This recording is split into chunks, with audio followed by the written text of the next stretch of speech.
What's going on, YouTube? Welcome to another This Week at Bungie on the roads here, and today we're going to talk about the return of Crimson Days, some seasonal challenges that are being introduced next season, and the new Sandbox changes that are coming up as well.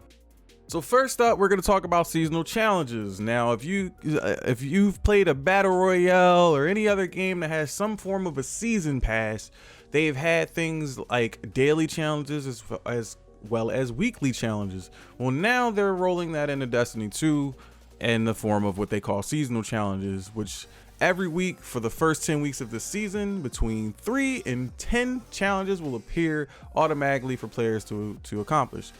This will remove right now what's in the current place of, actually back up. All right, so this feature being introduced next season will remove the need for weekly bounties, which you have to go to every ritual vendor to acquire and complete every single week. If you don't complete that bounty, let's say you get it halfway done, you lose out on that XP from said bounty and have to reacquire the bounty that comes at reset the next day. So now with seasonal challenges, you have the opportunity to complete them at any point in time throughout the season from beginning to the end, as long as they're unlocked. Some of these challenges include the player having to do some form of seasonal content, or to complete like Strikes, Gambit, or Crucible, or focused around gaining, increasing your power or something of that nature, is what they're saying. We don't know for sure. We won't know until we get our hands on this next season. But they do give us an example of how it will work as far as when they unlock. Like I said, if you're familiar with this from Battle Royales, like for me, I play Apex Legends, and every day they have daily challenges that rotate in, and every week they have challenges that will unlock at a certain time or the normal reset of every week. And you get to go in and do them at your leisure. Meaning, if I played on Monday and there was a challenge, or if I played on Tuesday, the day of reset for Destiny 2, and there was a challenge that came out that day, I don't have to necessarily do it. I can wait until, let's say, 2 weeks before the end of the season, to go back and complete that said challenge.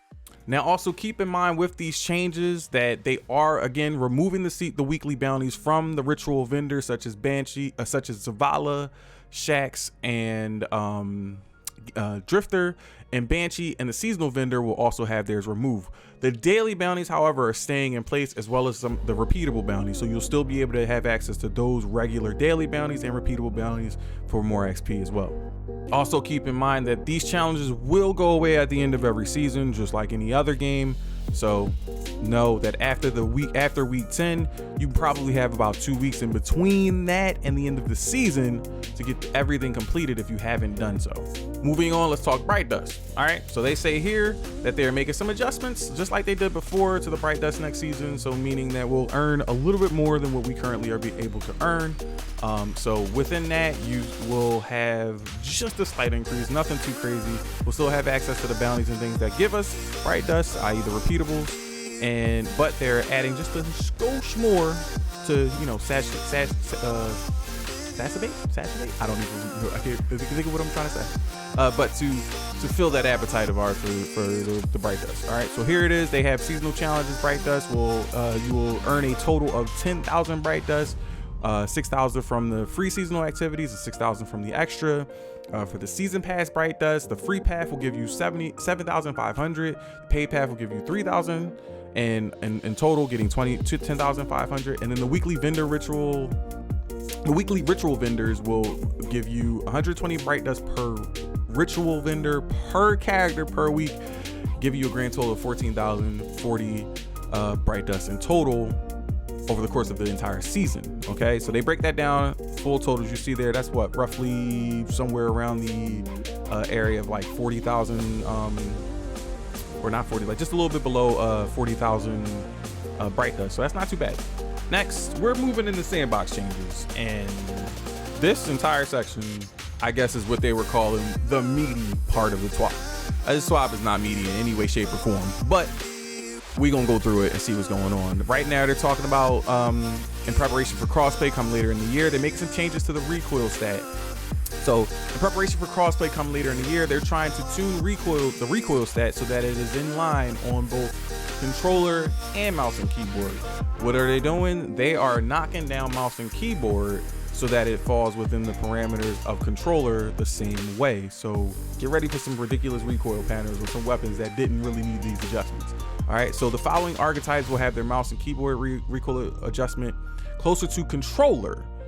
Their difference will be 40% to 20%. So auto rifles, scout rifles, pulse rifles, submachine guns, hand cannons, and machine guns are getting slapped stupid hard with a recoil reduction. The backlash from this is going to be stupid. I already can see it, and I got no words for this. I don't see this. I don't think they needed to do this, but I can understand what they're trying to do. They're trying to make sure that everybody is on a balanced playing ground and have no complaints between, hey, he's on a controller versus, hey, he's on a mouse and keyboard. They want it to be falling in the same line, so where they can say that you cannot say that because they're using one or the other, there's a difference in skill level and all that kind of stuff. I get where they're trying to go with this. I don't think it's going to translate to that, but they break it down as to why they're going to be touching certain weapons. In the case of pulse rifles, submachine guns, and machine guns, they will also be introducing some buffs to them because of their less recoil across the controller and mouse and keyboard inputs anyway. Submachine guns were obviously being outclassed by auto rifles. Pulse rifles, I don't really see why they even had to touch it. And the machine guns, same deal. But they said submachine guns were outclassed by auto rifles and sidearms. So they were sitting in that middle ground and just didn't feel right. So they adjusted it. Makes sense there, but again, as far as it trying to fall in line with the controllers, a little bit scary. Now, as far as buffs go, rocket launchers are getting a nice little skip up after like 4 years. So they're getting about a 30% increase to damage. Fusion rifles are getting a little bit of a knock up because they were being underutilized compared to shotguns. So they increased the damage fall off start distance for those. Breach grenade launchers are now getting a small change to where on impact to a person, they are actually hurting them, much like how Mountaintop used to do. We don't want this. A lot of these changes are scary. They are nerfing sniper rifle usage, they're nerfing sniper rifles, all right, and giving them more flinch. For what? I don't know. Like, they saying they're pretty destructive. You guys tell me. Let me know down in the comments, because some of the stuff that they're changing in PvP, as far as that goes, I'm not in agreement with this. I didn't even know these were complaints. Like, all of this right now, I didn't even know this needed to be touched or addressed. It is baffling me. But y'all let me know. Moving on, they have fixed that big old elephant in the room with certain exotics. And y'all know what I'm talking about. When you stow away these exotics, their buff goes away. So now they have fixed the Ace of Spades, Terabut, and the Hawk Moon. So they now are God tier. When you pull out your ghost and you bring that gun back out, you still have that buff. Yay! All right. The Borealis and the Hard Light now have a custom animation when you switch their damage types. And the Duality has now got an increased damage fall off distance from by 1.25 meters. All right. And the reduced maximum buff stacks is from 7 to 5. So look at that. The Sturm also, once again, has a small little buff to it, and it now reloads the special slot weapon on kills, provided the weapon does not already have a full clip. And they also fixed an issue where the Merciless was not giving you extra charge time, or was not increasing the charge rate on non-lethal kills. So there you go for that. And then moving on, we have the return of Crimson Doubles within Crimson Days, you know, in February, Valentine's Day and all that stuff coming around. Go find that your Thunder Buddy, that partner that you can get up and go in the Crucible with and have that and play that event. PvP 2v2s, enjoy. That's all I got for that. No real big comments there. Have fun.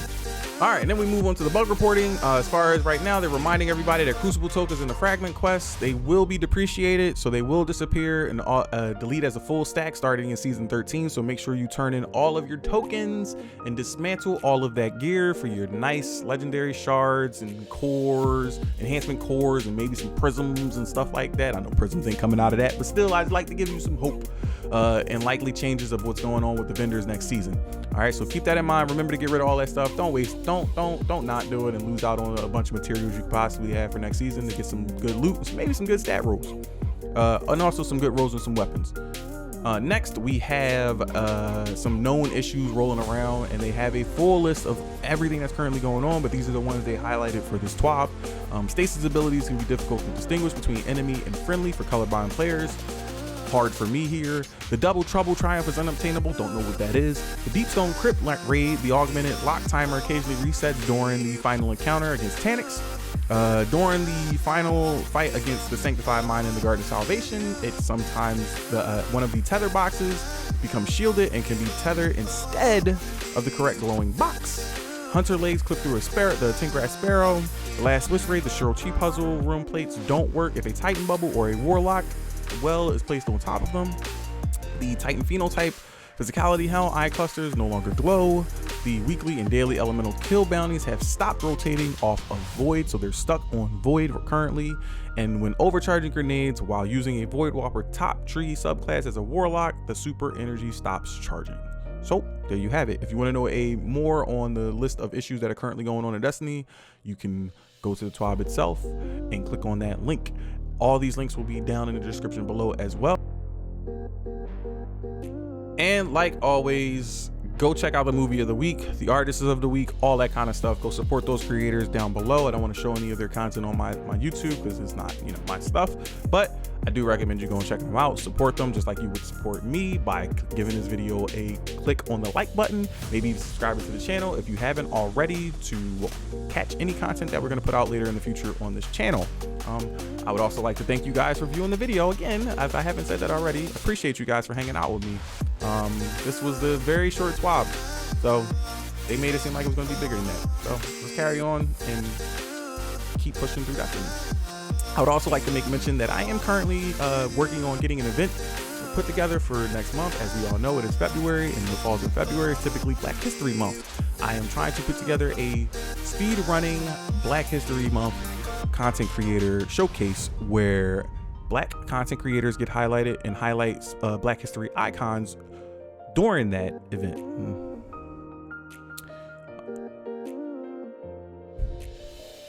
Next month, I would also like to take the time to point out that next month I am putting together, or currently right now I'm putting together an event for next month. It is for Black History Month, which highlights Black content creators, particularly speedrunners, because not a lot of you might know, I am I've always been interested in speedruns, and I've also participated in some myself, and I would like to do a fundraising event next month for the NAACP, which will highlight these creators and showcase some cool games being done pretty quickly.